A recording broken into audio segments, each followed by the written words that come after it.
Yeah, hi guys, Peter back for yet another video. This is going to be a ranking video, Pink Floyd, the studio albums. Now, I've done them years ago. It's been quite a long time. I haven't looked at my previous list. So I know that all these albums, I've played a lot recently too. So just my opinion, just put yours down below. All these albums have got things I like in them anyhow. So some a bit low, just prefer some to others, that's all. So 15 studio albums. Coming in at number 15, I went for 2014's The Endless River. Just unreleased stuff from the sessions from the Division Bell. Mostly instrumental, which some parts are okay. It's just as an album doesn't quite fully get there for me. It has one song, Louder Than Words, which is quite decent, but yeah, but for me just doesn't hold together with all the instrumentals. And but add it to your collection if anyhow, because it's the last studio thing from Pink Floyd anyhow. So but yeah, I thought that'd come in at number 15 today. There you go, guys. The Endless River. Number 14, I went with 1969's Umaguma. Now, I like some of this. I like the live side. The studio stuff, some of it's a bit tough going for me. This is from 1969. You got Grantchester Meadows, which is quite good. And The Narrow Way from David Gilmour, where each band member contributes to the studio side, got their own like section, so they got their own songs, so like solo projects within the album, I guess. But the live side is very good. Careful with that Axe Eugene is on there, which is a great version. But just I like it, but not one of my favorite albums. So number 14, Umaguma. Number 13, people might have this a bit higher. From the second album, A Saucer Full of Secrets from 1968. I like Set the Controls for the Heart of the Sun. Jug Band Blues isn't bad with Syd Barrett on vocals. Seesaw, not too bad. Yeah, I just prefer other albums. I think it's a good, decent album, but I just prefer other albums to this album. So number 13, guys, A Saucer Full of Secrets from 1968. Number 12 now. An album which is, over time, has gotten better for me. The soundtrack to the film More. And two songs I love on here are Cymbeline and Green is the Color. There's a few instrumentals, obviously being a soundtrack and so on. And the Nile song's pretty good, but yeah, guys, number 12. I like the album, but I don't love it, but has those good moments. So well worth adding to the collection though, guys. No, so number 12 is soundtrack to the film More. That's the More album. Number 11, an album is probably a little bit higher than last time for me, but a lot of people have this much higher. I went for The Piper at the Gates of Dawn at number 11.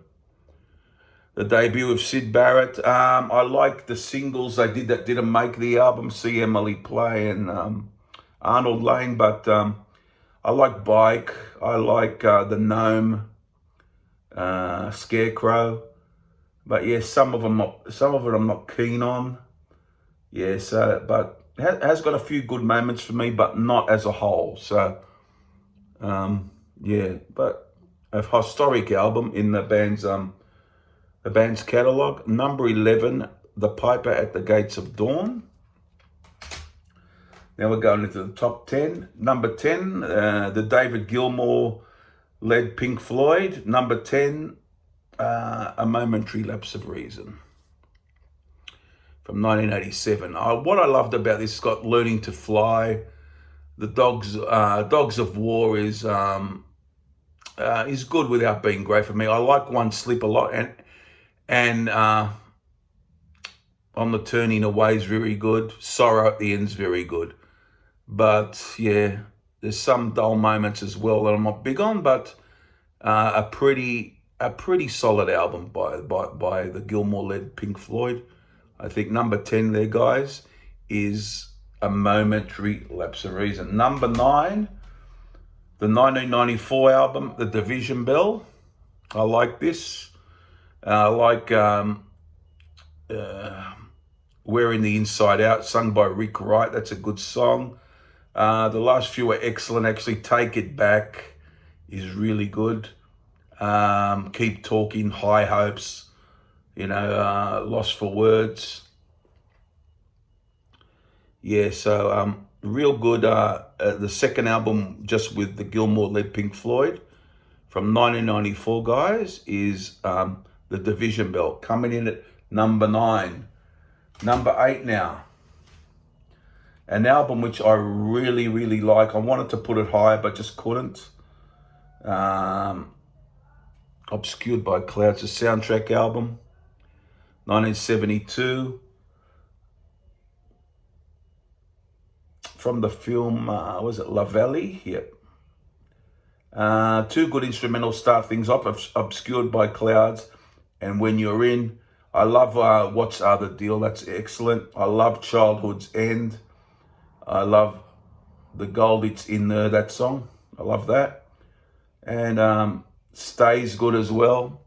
Pretty solid, a pretty good album, this one. I could have had that higher, actually.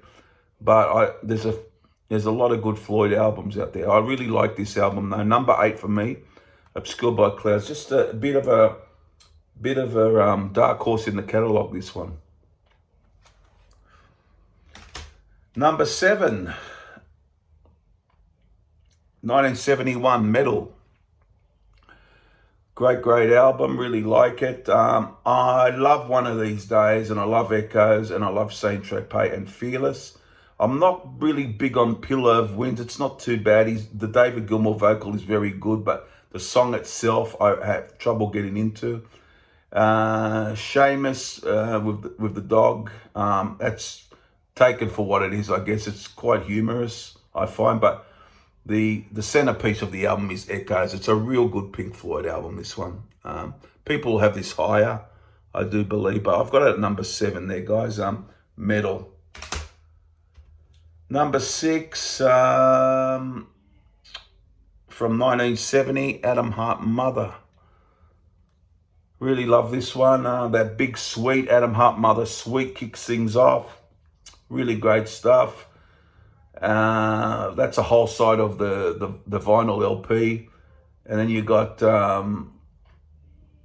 If by Roger Waters, really good song, really nice mellow song.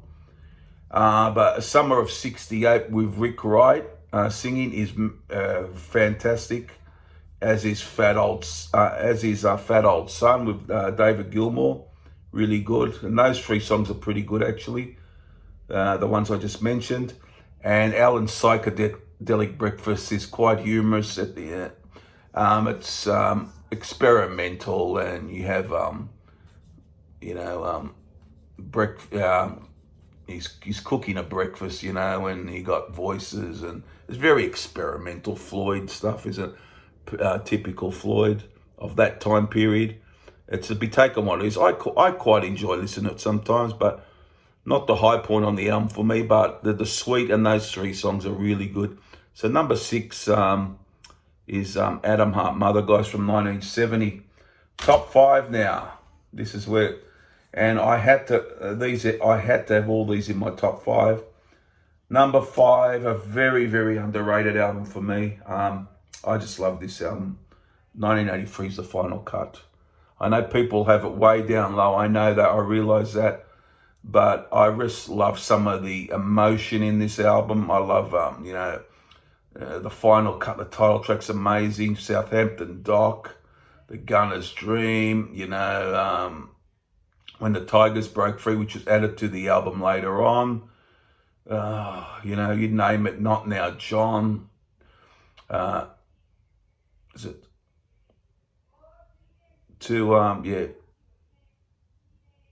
Two Suns in the Sunset, is it? Yeah, Two Suns in the Sunset, really good. And yeah, I just find it really good. I just find the songs really good. And Roger was in total control at this point in time. But number 5 for me is The Final Cut. Number 4 from 1979, The Wall. A lot of people think it's a bit bloated. I reckon hangs together great as an album. And I could have put this higher, but I just didn't. Mother's on here, Another Brick in the Wall, part 1, 2, and 3. You got, Young Lust is a good tune. I love Nobody Home. It's an awesome song. The Trial and all those songs. Hey You, a double album, concept album, of course. 1979, The Wall, Pink Floyd. Number 4, guys. Number 3, this is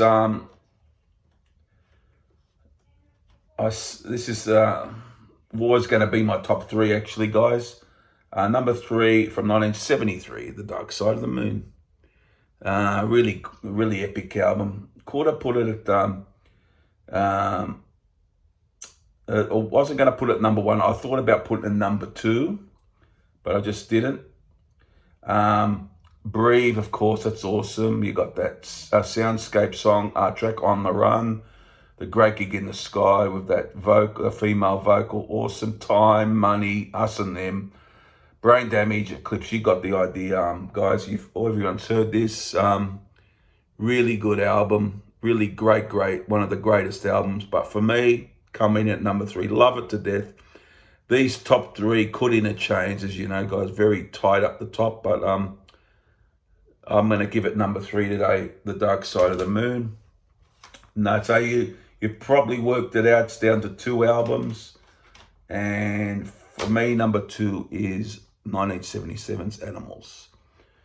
Great album. Bookended by Pigs on the Wing, part 1 and 2. It's got The Great Dog, 17-minute track. Great playing from Gilmour. Just a really great track. But I also love his Sheep, a great song. Always been one of my favorites. And Pigs on the Pigs, 3 different ones. Just quite a compelling album. One you sort of always go back to. And love this album. Number 2, guys, Animals. Number 1, which has always been one of my favorite albums of all time. And always been my favorite Pink Floyd album. It still is Wish You Were Here from 1975. All I love about this is I think it's nearly the perfect album. Is the other 2 as well? They're pretty perfect. But Shine On You Crazy Diamond is my favorite song by them. The first part of it, and then the album ends with the second part of the song, which takes up 13 minutes and then 12 minutes. That's about 25 minutes, 26 minutes. Welcome to the Machine is awesome. Just a great Pink Floyd track. Have a Cigar, always loved a good rock song. And also Wish You Were Here speaks for itself. So for me, it's just one of my favorite albums of all time. Number 1, Wish You Were Here, guys. There you have it. Do you agree with me? Put your comments down below. Tell me what your rankings are. I've heard all these albums many times over the years, so I'll go through it again for you guys. Number 1, Wish You Were Here. Number 2, Animals. Number 3, The Dark Side of the Moon. Number 4, The Wall. Number 5, The Final Cut. Number 6, Atom Heart Mother.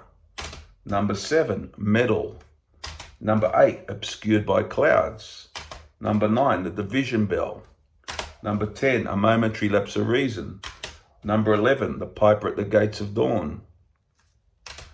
Number 12, soundtrack to the film More album. Number 13, A Saucer for All the Secrets. Number 14, Umaguma, yeah, number 14. And number 15, The Endless River. There you go, guys. Hope you enjoyed it. Comment down below and subscribe, all those things. And I'll see you guys very soon for the next video. Won't be too far away. Bye for now. Bye.